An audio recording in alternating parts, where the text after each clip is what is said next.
This is Darren from Akshon Esports back with Action Recap number 5, which seems to be out rather quickly as the news keeps on coming. For those who are new, in this series we tackle important stories in the esports community in addition to other notable topics. Earlier today, Blizzard revealed that they had opened the free agent signing period for Overwatch League teams on Monday, January 22nd. During this period, teams can sign any eligible player currently not signed to an Overwatch League contract. Players can only be signed to a team's active roster up until the start of Stage 2 on February 21st. But this doesn't mean that players can't be picked up as a substitute or placed on a contenders team for the time being until the next window of opportunity to promote a player into a starting position.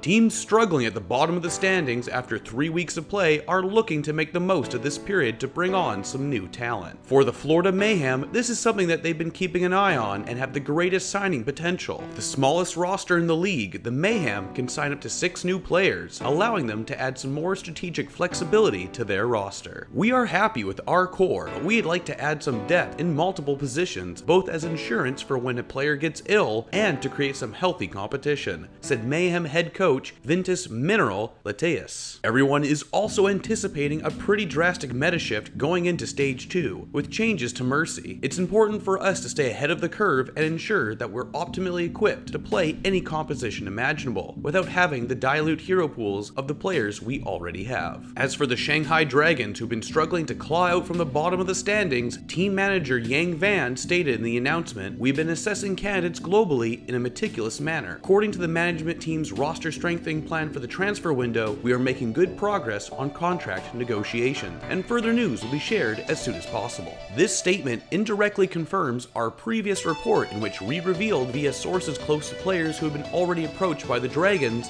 that there was an active interest in signing new talent.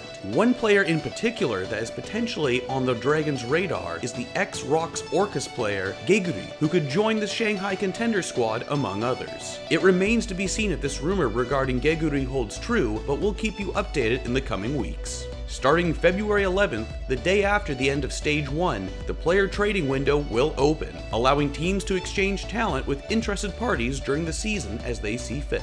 Both the free agent signing period and the player trade window closes on April 3rd, the day before the start of Stage 3, which is also when rosters will be locked for the remainder of the season and playoffs. It is important to note that all signings and trades must be approved by the Overwatch League office before taking effect.